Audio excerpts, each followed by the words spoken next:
सर्वमङ्गलमाङ्गल्यं सर्वकल्याणकारकं प्रधानं सर्वधर्माणां जनं जयतु शासनम्।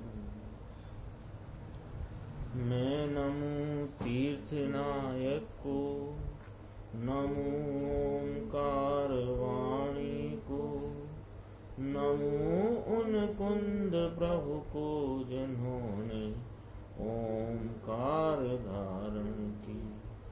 अहो उपकार जिनवर का, कुंद का दिव्य वाणी का, जिन कुंद ध्वनि दाता उन कहान स्वामी का। रमियूण जिनम वीरम अनंत वर्णान दंसन सहावम मोक्षामिनियम सारम केवली शुद्ध केवली भणिदम। नियम सार जी परमागम ग्रंथ के शुद्ध भावाधिकार की 69 नंबर का जो कलश है उसकी अपन ने कल प्रारंभ की थी। स्वाध्याय पेज नंबर 235 है। गुरुदेव श्री का व्याख्यान यहाँ से अपन देखते हैं कि जिसने ज्ञान ज्योति द्वारा, कलश का भाव इस प्रकार है कि जिसने ज्ञान ज्योति द्वारा पाप रूपी अंधकार समूह का नाश किया है, जो नित्य आनंद आदि अतुल महिमा को धरने वाला है, जो सर्वदा तीनों काल अमूर्त है यानी स्पर्श आदि भावों से रहित है, और जो अपने में अत्यंत अविचल पने स्वरूप होने से उत्तम शील का मूल है, और वह भव भय को हरने वाले मोक्ष लक्ष्मी का ऐश्वर्यवान स्वामी, यह जो निज शुद्धात्म तत्व, जो दृष्टि का विषयभूत परमात्म तत्व, उसकी मैं वंदना करता हूँ, ऐसा मुनिराज पद्म ब्रह्मधारी देव यहाँ फरमाते हैं। इसकी खुलासा स्पष्टीकरण गुरुदेव श्री के आधार से पेज नंबर 235। जिसने ज्ञान ज्योति द्वारा, यहाँ तो बात तो ऐसा कहते हैं कि नाश करते हैं। शुरू की लाइन आई ना, जिसने ज्ञान ज्योति द्वारा पाप रूपी अंधकार समूह का नाश किया है। अरे नाश किया है ये तो कथन की बात है, उस वस्तु में तो ये भाव ही नहीं है ना। अंदर में पाप रूपी अंधकार है ही नहीं, किंतु सिद्ध पद की पर्याय हुई तो अंधकार का नाश किया ऐसा कहा जाता है। किंतु यहाँ क्या कहते हैं, आत्मा सर्वदा त्रिकाली, ये तो पाप रूपी अंधकार से रहित ही है। ये तो ज्ञान ज्योति द्वारा पाप रूपी अंधकार समूह जो इसमें है ही नहीं, जो है नहीं इसका नाश किया ऐसा कहने में आता है। जो नित्य आनंद आदि अतुल महिमा को धरने वाला है। भगवान आत्मा नित्य आनंद, ध्रुव आनंद, अविचल आनंद आदि, ज्ञान, शांति, स्वच्छता आदि वगैरह अतुल महिमा को धरने वाला है, जिसकी कोई तुलना नहीं। अतुल कहा ना, कोई उपमा नहीं जिसको, ऐसा भगवान आत्मा अतुल महिमा को धरने वाला है। अनंत अनंत काल गया, कभी स्वयं चीज की महिमा आई ही नहीं, बाहर की महिमा करी। क्रिया कांड में राग मंद करके कोई महाव्रत अथवा के व्रत अथवा आचरण कुछ करे, रस त्याग करे, आहार त्याग करे, वस्त्र त्याग करे, इसमें कुछ है नहीं। और जो चीज है ये चीज ऊपर दृष्टि यानी उस चीज का उपादेय पना दृष्टि में आए बिना जन्म मरण का, यानी जन्म का कहा तो जन्म मरण का अंत आता नहीं है। ये कहते हैं नित्य आनंद आदि अतुल महिमा का धरने वाला है, नित्य आनंद। नित्य आनंद शब्द पर थोड़ा यहाँ गुरुदेव ध्यान आकृष्ट करते हैं अपना। नित्य आनंद माने आनंद स्वरूप। पर्याय में जो प्रकटता है वो आनंद का भाव प्रकट होता है, उसमें हीनादिकता होती है। कभी पर्याय में अनादि से आनंद आया नहीं, फिर स्वरूप की दृष्टि करे तो पर्याय में आनंद की उत्पत्ति हो पर्याय में। लेकिन यहाँ कौन सा आनंद लिया? नित्य आनंद।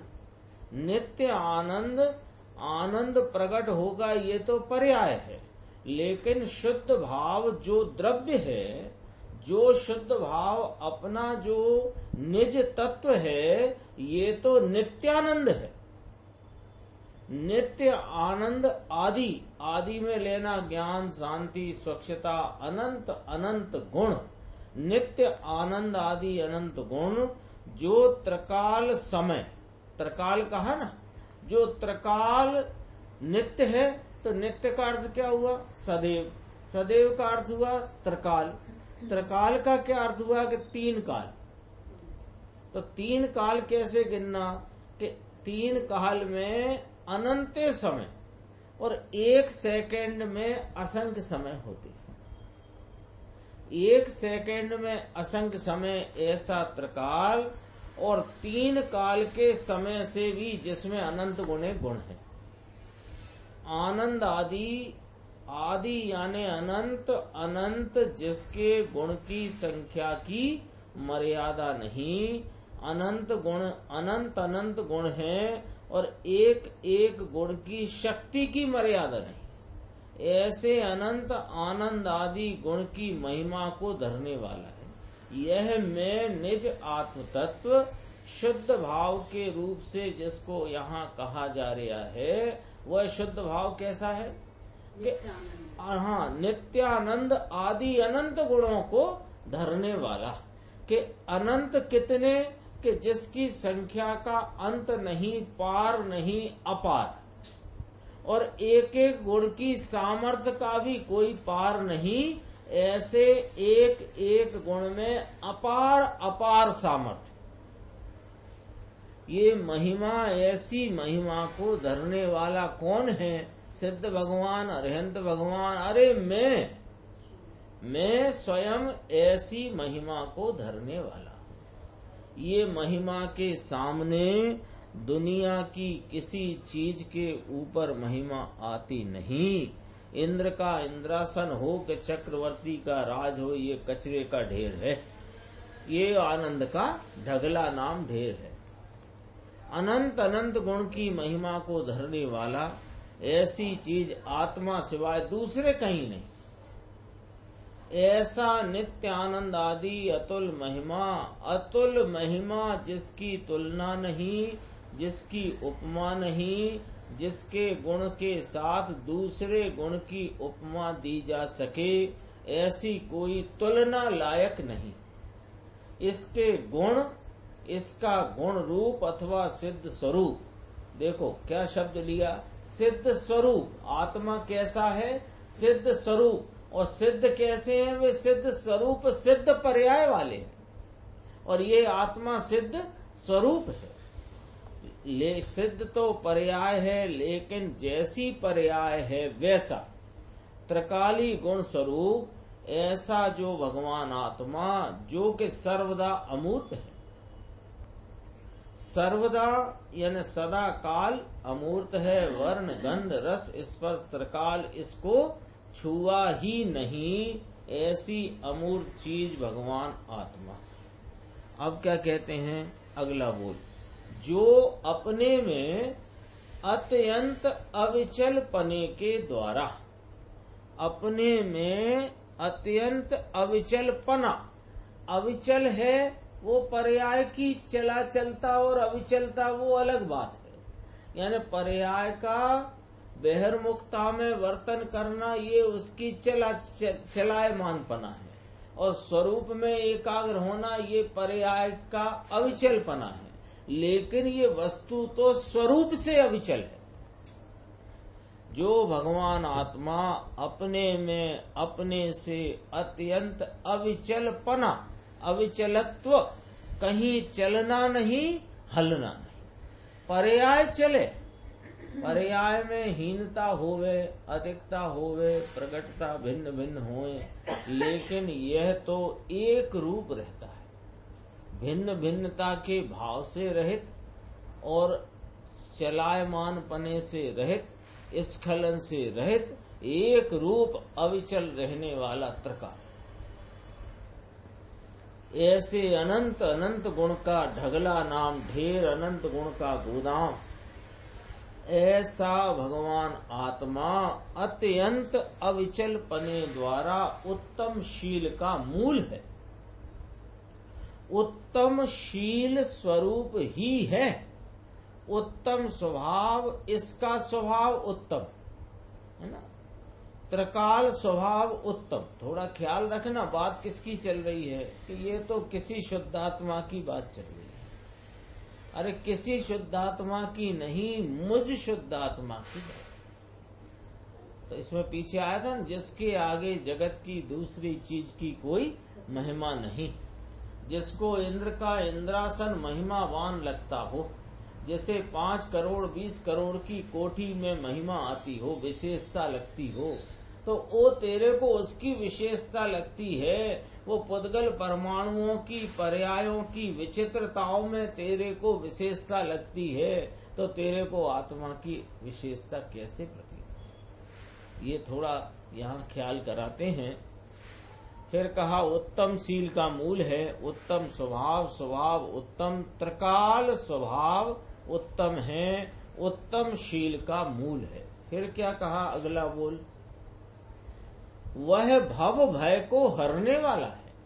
ये वस्तु ऐसी है कि भव भय का नाश करने वाली है, और यह दिन भर इसमें व्यस्त है कि यह जो वर्तमान भव में पड़ा हुआ है ना, ये कोई पहला दूसरा चौथा भव तो है नहीं। ये तो अनंत भव, भव में भटकता भटकता यह अनादि अनंत अविनाशी आत्मा वर्तमान ये पर्याय में आया है मत आया है माने है। अब इसको इसकी चिंता में घुला जा रहा है दिन भर कि ये ना छूट जाए। अरे ये छूटेगा भी तो तू रहेगा कि नहीं रहेगा? ये छूटेगा कभी ना कभी तो छूटेगा, क्योंकि पहले भी अनंत प्राप्त हुए और अनंत छूटे, और ये भी छूटेगा। अभी तो कोरोना है तो कैसे बचे, तो क्या करें, तो कहीं ऐसा ना हो तो कहीं वैसा ना हो, कहीं ऐसा नहीं हो जाए। रोज ये घटनाएं सुनने मिल रही हैं अनेक प्रकार की। अरे वे अनेक प्रकार की घटनाएं कोई अनोखी अनहोनी नहीं हो रही है, इस प्रकार की होनी है वह हो रही है। ना भी हो, तेरी आयु जितनी होगी उतना ही तो उतना रहेगा।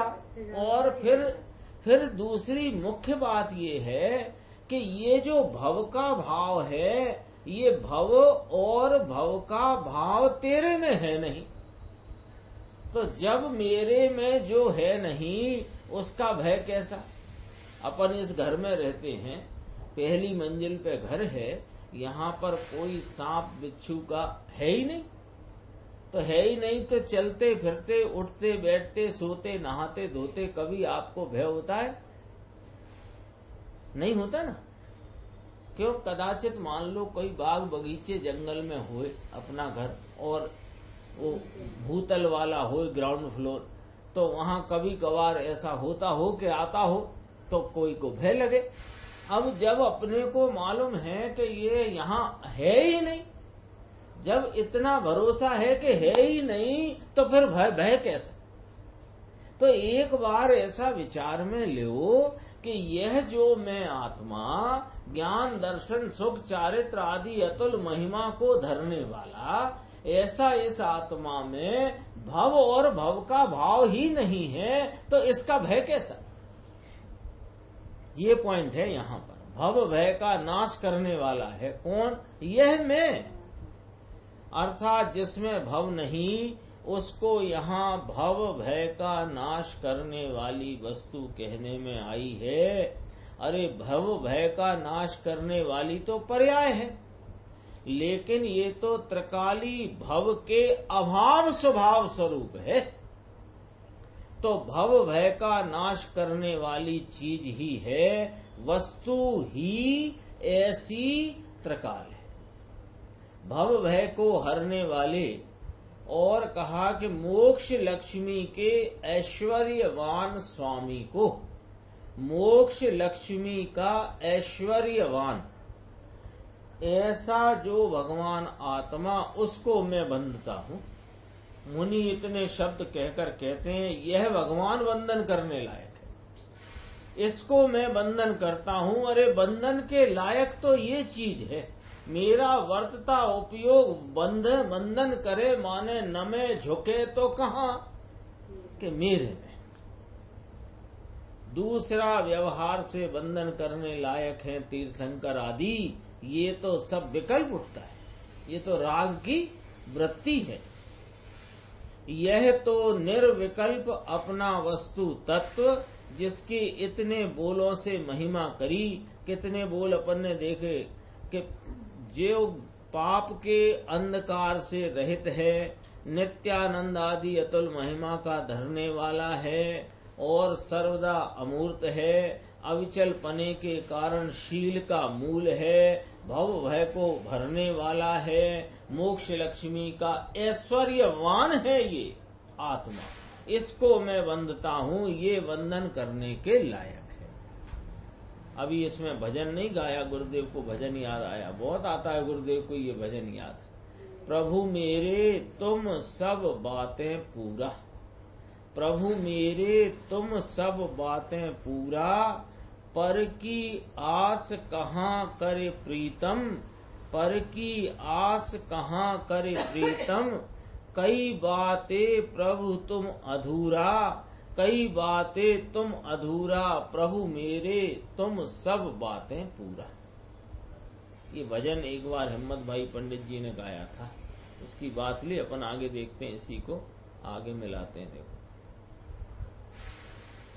ये आया ना, अरूपी चीज, अरूपी आई थी ना बात, अरूपी चीज इसका अनअभ्यास, और शुभ अशुभ का अनंत अभ्यास, शुभ अशुभ का अनंत अभ्यास, और इसके सामने शुद्ध का अभ्यास एक क्षण भी नहीं, इसलिए इसकी महिमा आती नहीं। ये प्रश्न बहुत आता है ना, ये प्रश्न बहुत अपन सब जब गुरुदेव श्री के व्याख्यान के द्वारा जिनवाणी का समय सार आदि, नियम सार आदि ग्रंथों का, परमागम का जो स्वाध्याय करते हैं, तो यह बात बहुत आती है कि यह जीव ने अनादि से कभी अपने आत्म तत्व की महिमा ही नहीं करी। यदि महिमा करे तो उसमें रुचि बढ़े, और रुचि बढ़े तो पुरुषार्थ जगे, और पुरुषार्थ जगे तो कार्य होए, है ना, ऐसा ही है ना। अब बार बार प्रश्न आता है कि महिमा क्यों नहीं आती साहब, आता है ना प्रश्न, उसका जवाब यहां लिखा है। क्या लिखा है कि इसको शुभ अशुभ का अनंत अभ्यास है, और उसके सामने शुद्ध का अभ्यास एक क्षण भी नहीं, इसलिए इसकी महिमा आती नहीं। अभी अब इसको लगेगा कि आप तो ये कहना चाहते हो कि अभी सम्यक दर्शन हुआ ही नहीं तो महिमा कहां से आए, ये नहीं कहना चाहिए। यहाँ अभ्यास की बात चल रही है, यानी निमित्तों के प्रति के झुकाव का अभ्यास तो तुमको बहुत है, लेकिन अपना शुद्ध उपादान इसके प्रति के झुकाव का अभ्यास नहीं। अनेक प्रकार के प्रशस्त अप्रशस्त निमित्तों को लक्ष्य में लेता हुआ मजा बुद्धि से पाप रूप प्रवृत्ति में और धर्म बुद्धि से पुण्य रूप प्रवृत्ति का अभ्यास तो बहुत किया। जब यह पाप रूप भावों से थक जाता है तो फिर प्रशस्त निमित्तों की तरफ दौड़ता है और वहां पर वह पुण्य के कषाय की मंदता का अभ्यास तो करता है, लेकिन इनसे भिन्न मैं अनंत महिमा स्वरूप शुद्ध पवित्र ज्ञाता दृष्टा आनंदमयी वस्तु हूँ, इसको ये वास्तव में कहो तो स्मरण में भी नहीं, स्मरण में भी नहीं। डर लगता है तो सुनना। हाँ, जिनवाणी का स्मरण करे, पर जिनवाणी का जो वाच्य रूप शुद्ध आत्मा है इसका तो स्मरण भी नहीं करता। जिनवाणी की कभी घबराएगा तो नमोकार मंत्र याद आएगा, जिनवाणी माँ याद आएगी, बहुत थोड़ा अभ्यासी है तो जिनवाणी खोल करके पढ़ने बैठ जाएगा। लेकिन जिनवाणी में जिसके बारे में गीत गाए जा रहे हैं उसकी विचार में महिमा ही नहीं लाता। हाँ, अपनी ही बात है ना, सपन सबकी बात है, सबकी बात है। ये उन सब की बात है जिनको यदि यह प्रश्न उठा हो कि हमको इस शुद्ध आत्मा की महिमा क्यों नहीं आती, जिनको ये प्रश्न उठा हो कि शुद्ध आत्मा की महिमा क्यों नहीं आती। देखो भाई, ये बात तो तय समझना कि पहले वस्तु का क्या स्वरूप है वह जानना होता है, जानने के उपरांत उसका विचार होता है, विचार उपरांत उसकी महिमा आती है और महिमा के उपरांत उसमें रुचि की प्रगाढ़ता होती है। रुचि की प्रगाढ़ता होने से वीर्य उस रुचि का अनुसरण करता है और वीर्य जब उसका अनुसरण करता है तो उसके अनुरूप पुरुषार्थ जागता है और पुरुषार्थ जागता है तो उपयोग पलट करके आलम्बन लेता है। ये है विधि, है ना। ये लब्धियों का जितना आता है और ये समवाय की जितनी बात आती है, यह सब निमित्तों का ज्ञान कराने को आगम में कही गई है। आज सीडी में आया था, लब्धि फब्धि से कुछ होता नहीं, है ना। लब्धि बब्धि का हिसाब लगाते रहते हो, कुछ नहीं होता है। हिसाब लगाना है यदि तो एक शुद्धात्मा के स्वरूप का श्रवण करके, कैसा श्रवण कि क्या मेरी सत्ता का स्वरूप है और क्या मेरी सत्ता में नहीं। इस प्रकार अपनी सत स्वरूप आत्मा की बात को सुनना, जानना, समझना, विचारना, फिर उसकी महिमा लेकर के, महिमा माने उसमें रुचिवंत होना और रुचि की प्रगाढ़ता में आना। रुचि ऐसी नहीं कि तुरंत आई और तुरंत गई, रुचि ऐसी होना चाहिए। वो एक उसके लिए एक उदाहरण आता है, एकदम वह कह करके वो बात को समझाने की कोशिश करते हैं कि ऐसी रुचि कि वो कौन से क्षुल्लक जी थे, धर्मदास जी क्षुल्लक, कुत्ते के कान में कीड़ा पड़ गया हो तो उसको चैन नहीं पड़ता, ऐसी रुचि की प्रगाढ़ता हो कि आखिर मेरा स्वरूप जो है क्या वह इतना महिमावंत है, तो उसको युक्तियों में और न्याय में देख करके उस युक्तियों के अवलंबन से निर्णय तो करे कि हाँ मैं ऐसा ही महिमावंत पदार्थ,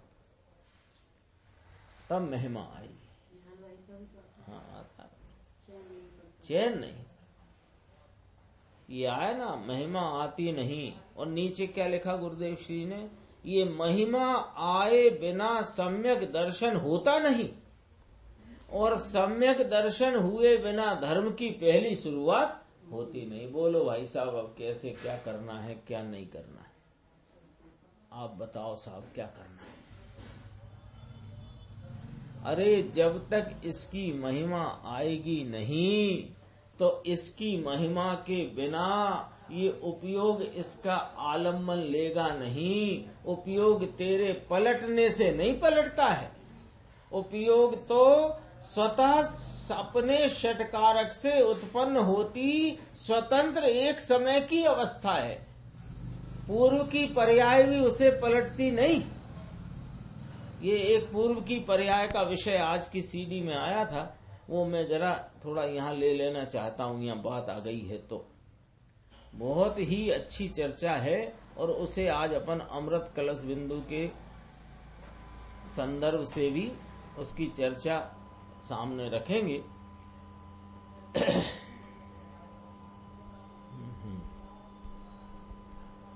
देखो मैं पढ़ता हूं। गुरुदेव श्री समझा रहे थे गाथा 83 कर्ता कर्म अधिकार समय सारथी परमागम। कहते हैं मुमुक्षु ने पूछा कि कर्म गलने लग गया तो फिर कर्म गलने लग जाए तो मुझे आत्मा का अनुभव होए, ऐसा उसने प्रश्न पूछा। कि जब दर्शन मोहनीय थोड़ा मंद पड़े तब तो मुझे आत्मा का अनुभव होएगा ना। मंद पड़े तो रुचि होए तो फिर इधर इधर का कार्य चले तो वो फिर जब उपसम भाव को प्राप्त होए तो मेरे सम्यक दर्शन होए। तो कहा कर्म गलने लग गया और मंद पड़ गया, इसलिए यहाँ धर्म बुद्धि तेरे को सूझी है, ऐसी बात है ही नहीं। जब यहाँ होएगा तो वो सब होएगा। यहाँ तेरे जब धर्म बुद्धि सूझी, यानी ये धर्मी के प्रति का तेरे को जो महिमा का भाव आया तो वहाँ वो अपने आप मंदता को प्राप्त हुआ है। ये तो निमित्त की स्टोरी है। हाँ, समझ में आया, बीतराग मार्ग है ये तो बापू। तो फिर मुमुक्षु ने प्रश्न किया, साहब लब्धि तो होए पहले, है ना, पहले क्षयोक्षम लब्धि होए, है, विशुद्धि हो, देशना हो, प्रायोग हो, करण लब्धि हो, लब्धि तो हो। अब जरा सुनना, बिल्कुल कड़क होके सुनना, गुरुदेव का उत्तर बहुत कठिन आ रहा है एकदम। ये लब्धि फब्धि से हुआ नहीं, सम्यक दर्शन होता नहीं लब्धि फब्धि से, सीधा अपने आत्मा के आश्रय से सम्यक दर्शन होता है। 5 लब्धि से हुआ ऐसा कहना ये भी व्यवहार की बात है। रात्रि चर्चा में ये बात कही थी, समझ में आई।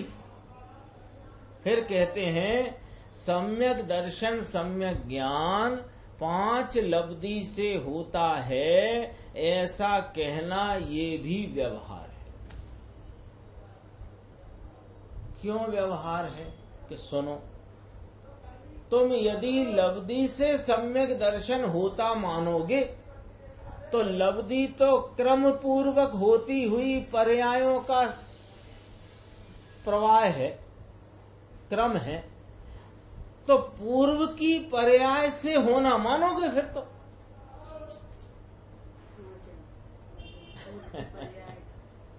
पूर्व की पर्याय से होना माना ना फिर तुमने। अरे पूर्व की पर्याय तो नष्ट हो जाती है तो वर्तमान पर्याय का उत्पाद होता है। इतनी बात तो आपके ख्याल में होगी ना भाई साहेब। सम्यक दर्शन की पर्याय तो प्रभु द्रव्य की अंदर दृष्टि, भूतार्थ के आश्रय से सम्यक दृष्टि होता है। यह बात समय सारजी परमागम जैन दर्शन की प्राण रूप गाथा 11वीं गाथा में कही। भूदत्त मस्जिदो खलु समादिट्ठी हवद जीवो, 11वीं गाथा समय सार। भगवान चैतन्य प्रभु पूर्णानंद का नाथ, इसका दृष्टि में जहाँ आश्रय लिया तो सम्यक दर्शन होता है। पूर्व की पर्याय से होता है, ये व्यवहार है, वास्तविकता नहीं। ऐसी बात है। गौमठ सार में ऐसा कहते हैं कि 5 लब्धि से होता है। भाई यह तो निमित्त का ज्ञान कराया गया है, लब्धि फब्धि से सम्यक दर्शन होता नहीं है। ये चर्चा इसमें आज सीडी में आई थी तो वो मुझे लगा कि यहाँ जो रुचि और महिमा की अपनी बात चल रही है वहाँ उसको अपन देख लेते हैं। आगे देखो, कहते हैं पेज नंबर अपना 237 है। ये कहते हैं ऐसा मोक्ष लक्ष्मी का ऐश्वर्यवान मोक्ष लक्ष्मी को तो ऐश्वर्यवान प्रभु आत्मा है। इस प्रभु आत्मा ऐसे इनके स्वामी को मैं वंदन करता हूँ। मुनिराज कहते हैं, पद्म प्रमलधारी देव मुनिराज कि जिनको 3 कषाय के अभाव स्वरूप आनंद वर्तता है, एक संजुलन कषाय रह गई है। संजुलन रह गया है। संजुलन ये थोड़ा जलता है, जल रहा है ना, ये संजुलन ज्वलन है। ये कषाय की ज्वाला है थोड़ी सी। पंच महाव्रत आदि का भाव इसी संजुलन कषाय में उत्पन्न होता है। ये दुखरूप भाव है, जलन का भाव है, आत्मा को दुख होता है, पीड़ा का भाव है। यहाँ तो कहते हैं इन सब को छोड़कर मैं तो भगवान पूर्णानंद के नाथ का वंदन करता हूँ, एकांत लगे भले। ये वस्तु ही ऐसी है जिसकी अंतर्दृष्टि हुई और जिसको यह ज्ञान में गे हुआ, यानी वर्तमान ज्ञान पर्याय में यह अपना शुद्धात्म तत्व गे तरीके भाषित हुआ। वहाँ दूसरे सबकी कीमत उड़ गई, अपनी कीमत के आगे सबकी कीमत उड़ गई। अपने ज्ञान में गे हुए बिना उसको ये चीज है ऐसा ख्याल आए बिना, इसका वेदन हुए बिना ये चीज का महात्म आता नहीं, ऐसी चीज है। अब इसके बाद इस शुद्ध भाव अधिकार में गाथा 45 और गाथा 46 युगल रूप से प्रस्तुत की गई हैं। युगल माने इनकी टीका एक ही है, दोनों की, है ना। अपन गाथा सूत्र पढ़ते हैं, 46 नंबर की तो वही गाथा है जो 172 प्रवचन सार, 49 नंबर समय सार, 50 टीकाय गोमठ सार, अष्टपाहुड़ अनेक ग्रंथों में है। देखो, वर्ण रस गंध फासा थी पुंसण उन्स यादि पज्जाया, संठाणा सहनना सब्बे जीवसिणो संति, अरसम रूपम गंधम अवत्तम चेदना गुणमसद्दम, जान अलिंग गहनम जीवम अनिदिष्ट सन, जीवम अनिर्दिष्ट संठानम, अनिर्दिष्ट संस्थान। हरिगीत है नीचे देखो। स्त्री पुरुष आदिक परयो, रस वर्ण गंध स्पर्शने, संस्थान ते मज सहनन सो छे नहीं जीव द्रव्य ने, जीव चेतना गुण अरस रूप अगंध शब्द अव्यक्त छे, वलिलिंग ग्रहण विहीन छे, संस्थान भाक्यु न तेने। हरि गीत में अरस रूप लिखा है ना, तो आ शब्द रूप के आगे भी लगेगा। अरस अरूप बोलने में वो आदि दीपक हो गया। अरस अरूप, ऐसे ही अगंध है तो अगंध अशब्द, ऐसा लिखा तो अगंध शब्द है पर वो उस दोनों में लग जाता है। जीव चेतना गुण अरस रूप अगंध शब्द अव्यक्त छे। अन्वयार्थ, पहले इसकी टीका की पहली लाइन पढ़ते हैं जो उत्थानिका के रूप में है। यहाँ इन दो गाथाओं में परम स्वभाव भूत ऐसा जो कारण परमात्मा, इसका स्वरूप उसको समस्त पौदगलिक विकार समूह नहीं है, ऐसा कहा है।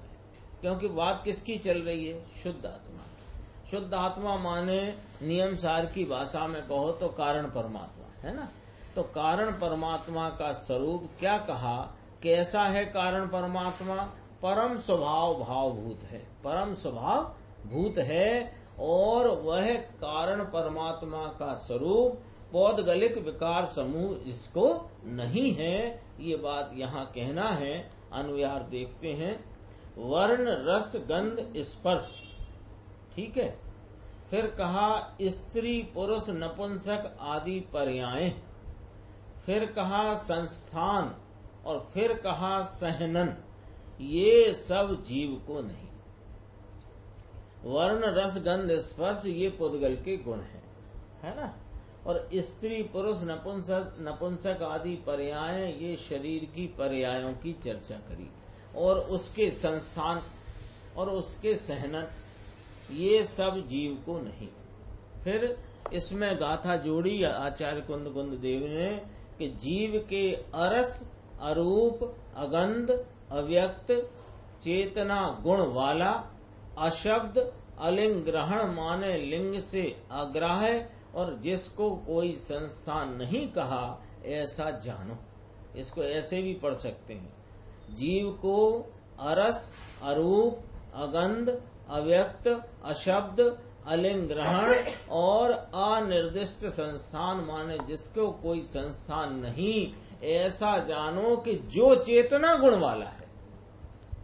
क्योंकि ये नहीं तो क्या, तो चेतना गुणम, इसमें बीच में शब्द आ गया गाथा।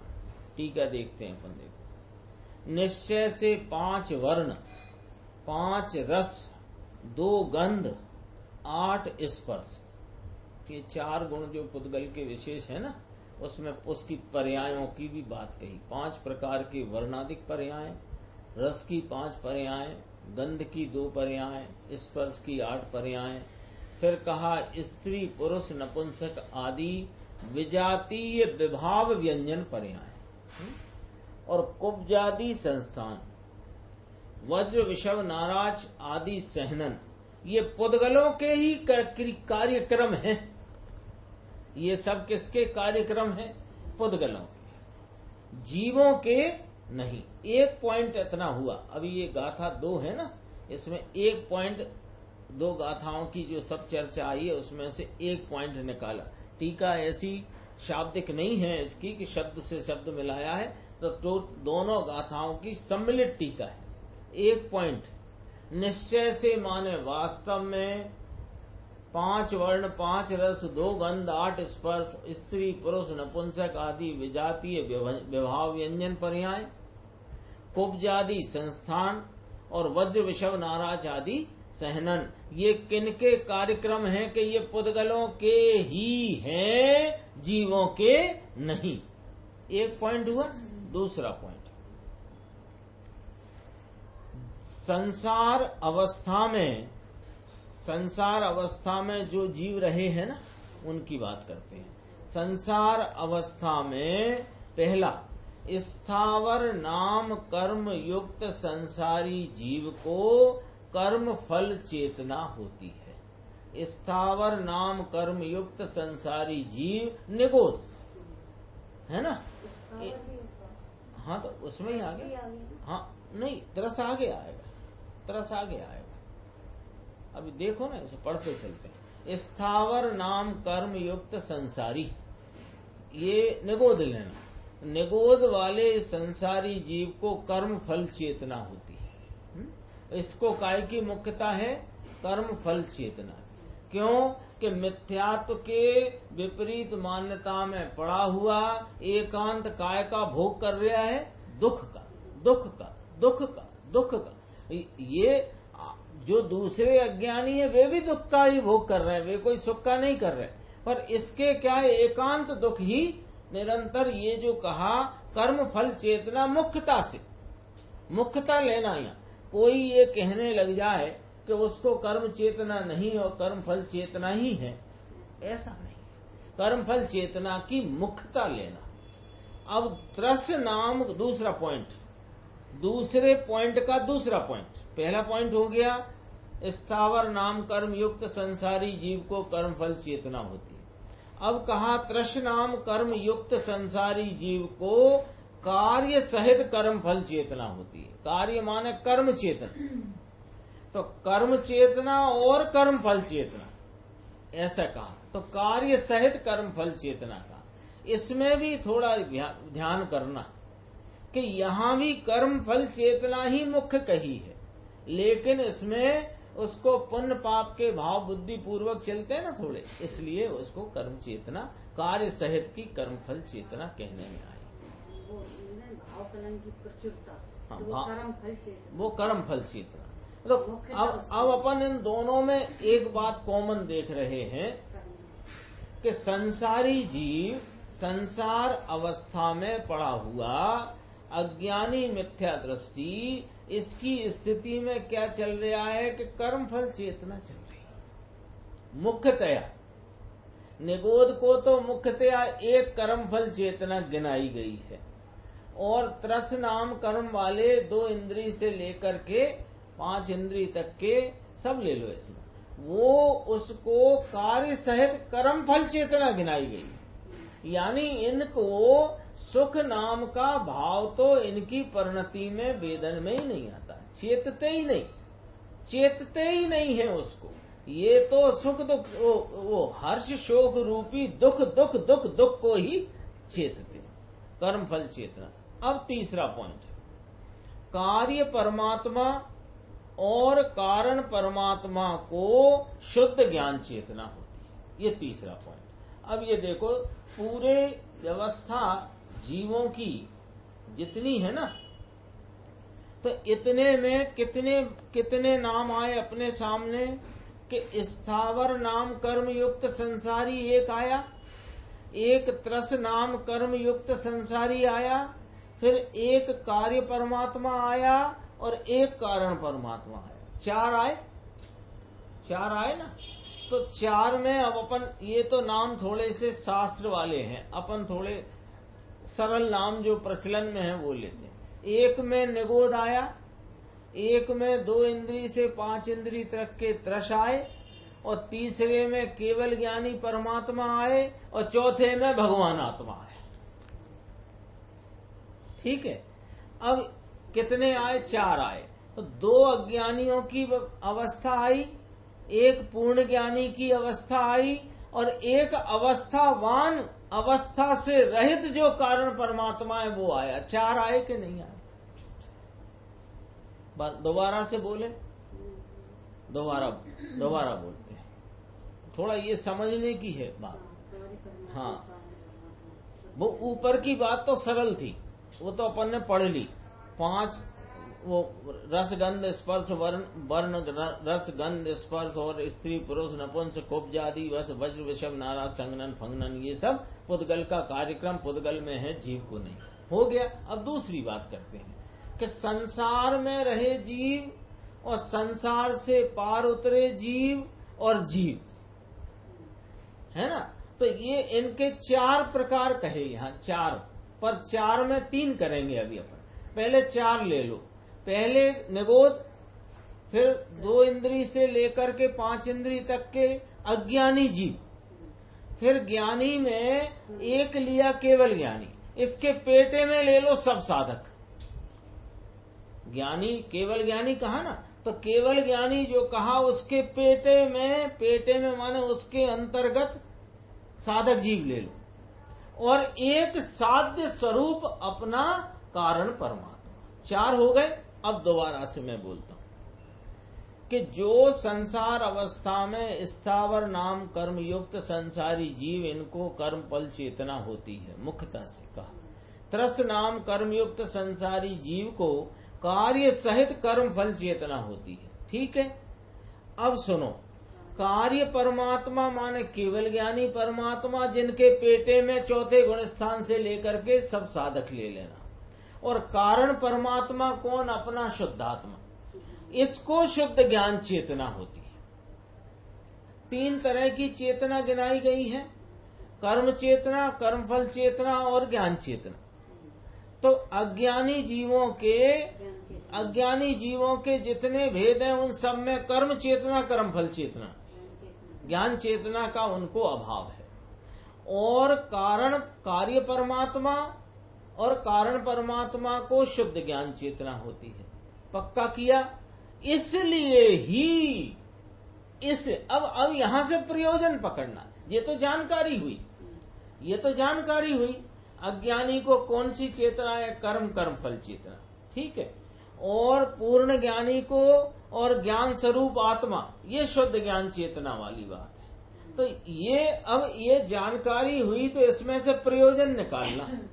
प्रयोजन देखो, इसलिए ही कार्य समय सार को और कारण समय सार को, अरे पेज बदल गया, कितना नंबर था?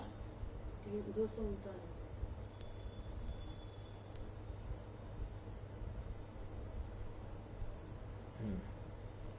कार्य समय सार को और कारण समय सार को सहज फल रूप शुद्ध ज्ञान चेतना होती है।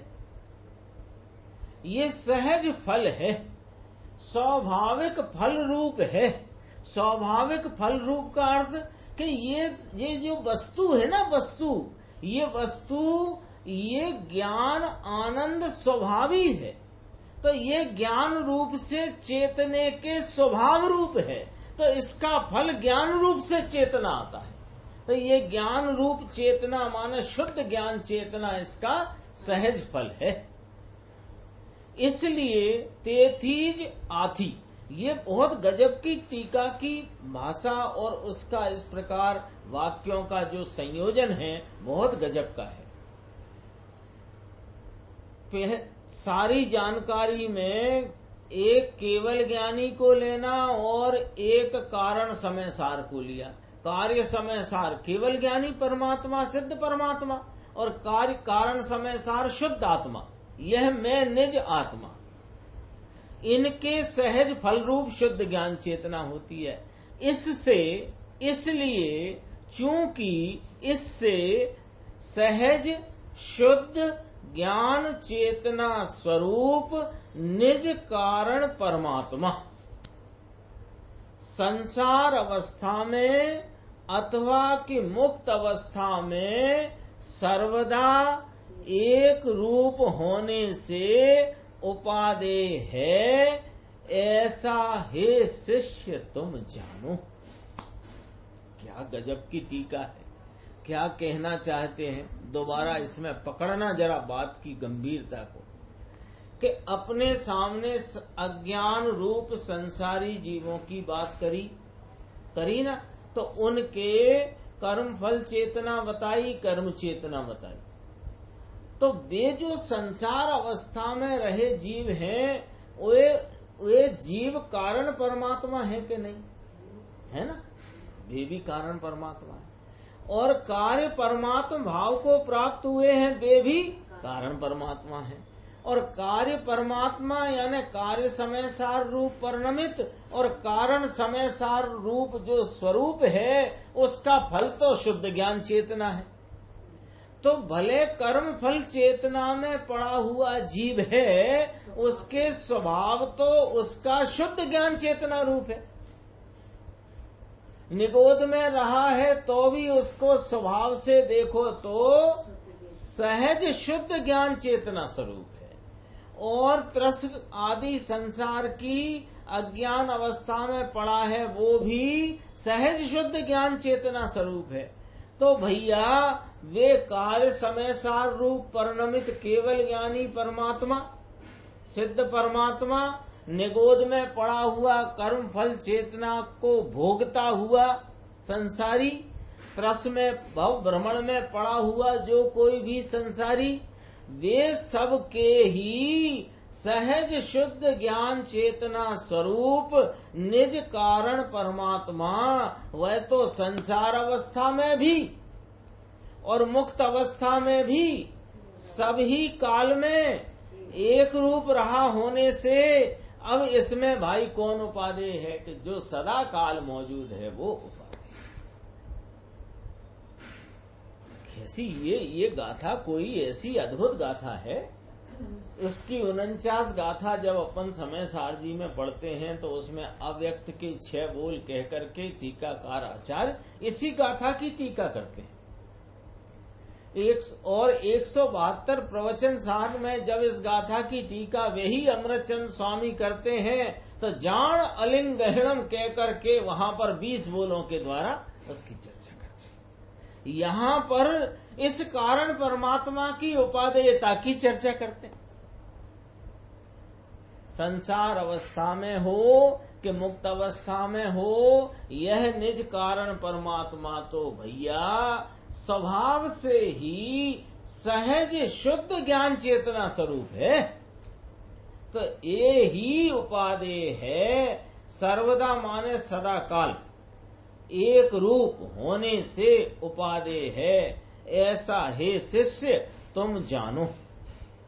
इसमें एक पद्मनंदी पंचविंशति के सूत्र की श्लोक की यहाँ उद्धरण लिया है। अपन जैसा कि देखते आ रहे हैं, पद्म ब्रह्मधारी देव अपने द्वारा सूत्र की टीका जब करते हैं तो किसी अन्य ग्रंथ का श्लोक उसकी पुष्टि में अक्सर करके वे प्रस्तुत करते हैं। यहाँ भी किया, पढ़ते हैं अपन देव।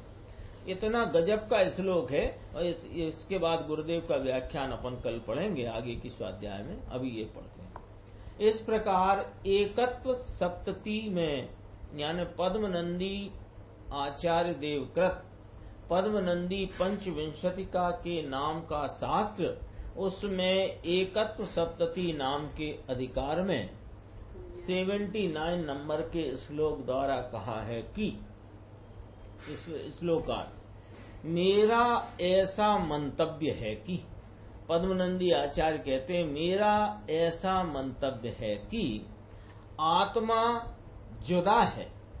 जुदा सब समझते हैं ना, भिन्न है। आत्मा भिन्न है और उसके पीछे पीछे जाने वाला कर्म वो भिन्न है। भाषा में से भी बहुत रहस्य निकलते हैं। आत्मा भिन्न है, अपन कहते हैं आत्मा के साथ सदा कर्म चला आया है। वे कहते हैं साथ नहीं, सुनो, आत्मा जुदा है और उसके पीछे पीछे आने वाला कर्म जुदा है। तो पीछे पीछे आने वाला कर्म कह के ही जुदा कह दिया। आत्मा न्यारा है, उसके पीछे पीछे जाने वाला कर्म भिन्न है। आत्मा और कर्म की अति निकटता से जो विकृति होती है, आत्मा और कर्म की अति निकटता से भ्रांति और रागादि रूप जो विकृति होती है वह भी उसी ही प्रकार आत्मा से न्यारी है। जैसे उसके पीछे पीछे जाने वाला कर्म न्यारा है, ऐसे ही उसकी निकटता से जो होती हुई विकृति नाम मोह राग देश का परिणाम वह भी उस ही प्रकार आत्मा से न्यारा है। एक बात हुई। और काल क्षेत्रादिक जो हैं वह भी आत्मा से जुदा है। निज निज गुण कला से अलंकृत यह सब ही जुदे जुदा हैं। काल क्षेत्रादिक हैं वे भी, उनका काल क्षेत्र न्यारा, आत्मा का काल क्षेत्र न्यारा। ये कहना एक क्षेत्र अवगाही, तो अवगाही काहे भूल जाते हो भाई? एक क्षेत्र अवगाही कहा ना, तो एक क्षेत्र तो याद रखते हो, लेकिन अवगाही कह करके वह न्यारा ये न्यारा अवगाहित है एक क्षेत्र में, तो दोनों का क्षेत्र न्यारा है, यही तो कह रहे हैं। अटैची में 5 जोड़ी कपड़े रखे हैं, तो अटैची में रखे हैं तो अटैची और कपड़े न्यारे हैं, ये तो वाक्य में ही आ गई बात। देखो, निज निज गुण कला से अलंकृत यह सब जुदे जुदू छे, भिन्न भिन्न ही हैं। अर्थात अपने अपने गुणों और पर्यायों से युक्त सर्व द्रव्य अत्यंत भिन्न भिन्न ही हैं। ये यहाँ पर उद्धृत किया हुआ श्लोक का अर्थ हुआ। इसमें आगे जो गुरुदेव श्री का व्याख्यान है उसकी चर्चा अपन आगे की स्वाध्याय में करेंगे। निज निधि निज में बताई यह अनंत उपकार है, उसके लिए वंदना शत बार।